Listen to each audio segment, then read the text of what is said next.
پناہ مانگتا ہوں میں اللہ کی شیطان مردود سے۔ بسم الله الرحمن الرحيم شروع اللہ کے نام سے جو بڑا مہربان نہایت رحم والا ہے۔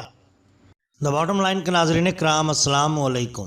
محترم ناظرین، ہم اپنی آج کی ویڈیو میں حضرت خواجہ معین الدین چشتی اجمیری رحمت اللہ علیہ اور ایک اسٹیشن ماسٹر جو سادھو بھی تھا پرکاش رام لال کا قصہ آپ کے سامنے پیش کریں گے، جو یقیناً آپ کے لیے دلچسپی کا باعث ہوگا۔ ناظرین کرام، کہا جاتا ہے کہ پنڈت رام لال کی عمر 50 سال تھی۔ وہ اسٹیشن ماسٹر تھا اور کتیال گاؤں سے اسٹیشن 2 کلومیٹر دور تھا اور یہ راول پنڈی سے کوہاٹ جانے والی لائن پر گولڈا شریف کے بعد آتا ہے۔ الہی بخش ڈاک کے تھیلے لے کر مغرب کے بعد اسٹیشن پر چلے جاتا۔ ڈاک کے تھیلے پہنچانے کے لیے رات وہیں گزارنا پڑتی تھی۔ الہی بخش مری کے قریب ایک گدی موڑا شریف کا بیت تھا۔ پیر صاحب کی ہدایت کے مطابق وہ اللہ کا ذکر بکثرت کرتا تھا۔ پنڈت جی کو اپنے مذہب سے بڑا لگاؤ تھا، وہ رام رام کی مالا جپتا رہتا تھا۔ ایک دن پنڈت نے الہی بخش سے کہا کہ میں رام رام کرتا رہتا ہوں لیکن میرے دل کو سکون نہیں ملتا۔ الہی بخش نے کہا، قرآن مجید میں اللہ تعالیٰ کا ارشاد ہے، بے شک دلوں کا سکون تو اللہ تعالیٰ کے ذکر میں ہے۔ الہی بخش جب نماز مغرب کے بعد بلند آواز سے اللہ کا ذکر کرتا تو پنڈت اس سے متاثر ہوئے بغیر نہ رہ سکتا۔ الہی بخش نے انہیں کلمہ طیبہ کے معنی بتائے اور اسلام کی خاطر صحابہ کرام کو دی جانے والی تکلیفوں کا ذکر کیا کہ کس طرح مسلمان اپنے بیوی، بچے، گھر اور مال دولت چھوڑ کر مکہ سے مدینہ ہجرت کر گئے۔ پنڈت نے کہا، ابھی میں کوئی بڑا فیصلہ کرنے لگا ہوں، میں کوشش کروں گا کہ میری بیوی اور بچے میرے ساتھ اس فیصلے میں شامل ہوں، اور وہ فیصلہ یہ ہے کہ میں اسلام قبول کروں گا۔ آخر ایک دن انہوں نے دل کی بات بیوی کو بتا دی اور کہا کہ وہ اور بیٹی دونوں اسلام قبول کر لیں،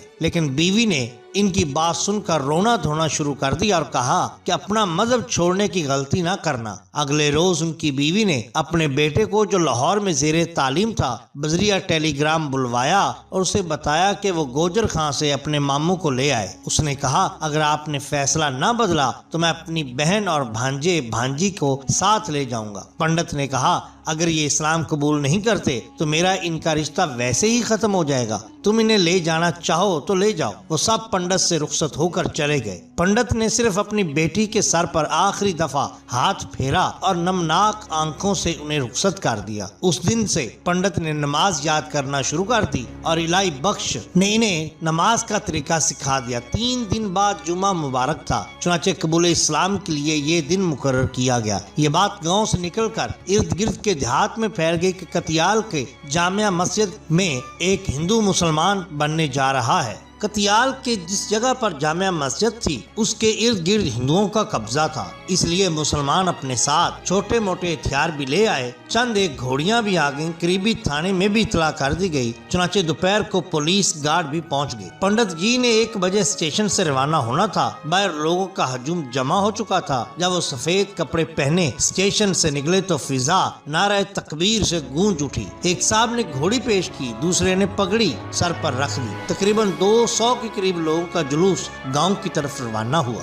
ایک وجد بھرا ماحول کریٹ ہو چکا تھا۔ جلوس کے استقبال کے لیے کچھ لوگ گاؤں سے باہر آئے ہوئے تھے، کچھ مسجد میں انتظار کر رہے تھے۔ جلوس آہستہ آہستہ بڑھتا ہوا جامعہ مسجد تک پہنچ گیا۔ پنڈت جی کو پہلی صف میں جگہ دی گئی۔ خطیب نے اپنی تقریر روک کر پنڈت جی کو کلمہ طیبہ پڑھا کر مسلمان ہونے کا اعلان کر دیا اور ان کا اسلامی نام شیخ غلام مصطفیٰ تجویز کیا، جسے انہوں نے بخوشی قبول کر لیا۔ نماز جمعہ کے بعد سب نمازی شیخ غلام مصطفیٰ کو گلے لگاتے اور مبارکباد دیتے رہے۔ کچھ نوجوانوں نے شیخ صاحب کی حفاظت کے لیے ان کے گھر پر پہرا دینے کی پیشکش کی، لیکن انہوں نے یہ کہہ کر ان کی تجویز مسترد کر دی کہ جس اللہ نے مجھے ہدایت بخشی ہے وہی میری حفاظت بھی کرے گا۔ ایک دن الہی بخش اپنا قصہ سنا رہے تھے کہ میرے والدین کے کوئی اولاد نہ تھی، وہ ہر مندر اور پجاری کے پاس جا کر پرارتھنا کر چکے تھے لیکن ان کا مقصد پورا نہیں نہیں ہو رہا تھا۔ آخرکار ایک دوست کے کہنے پر خواجہ معین الدین چشتی اجمیری رحمۃ اللہ علیہ کے مزار پر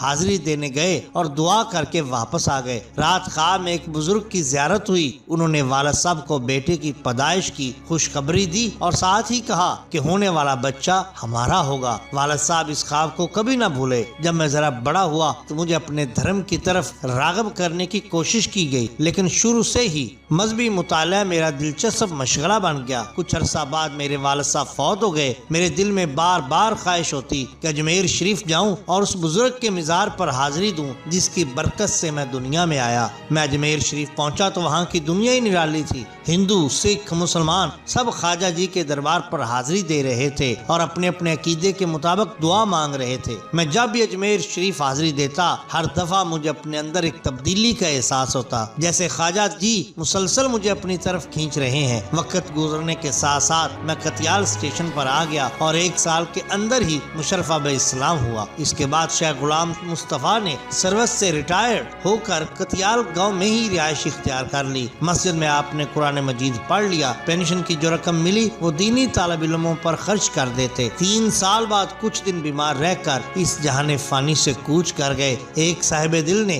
آپ کی قبر پختہ قرار کر ان کا نام اس کے اوپر لکھوا دیا، غلام مصطفیٰ۔ سبحان اللہ۔ ناظرین، یہ شان ہوتی ہے اولیاء اللہ کی۔ اگر آپ کو ہماری یہ ویڈیو پسند آئی ہو تو لائک کیجئے، سبسکرائب کیجئے ہمارے چینل دا باٹم لائن کو، تاکہ ہم آپ کے لیے اور بھی بہترین ویڈیوز لا سکیں۔ اپنے دوستوں کا، گرد و نواح کے لوگوں کا بہت خیال رکھیے۔ اللہ اور اللہ کے رسول صلی اللہ علیہ وآلہ وسلم سے بہت محبت کیجئے۔ آپ کا بے حد شکریہ۔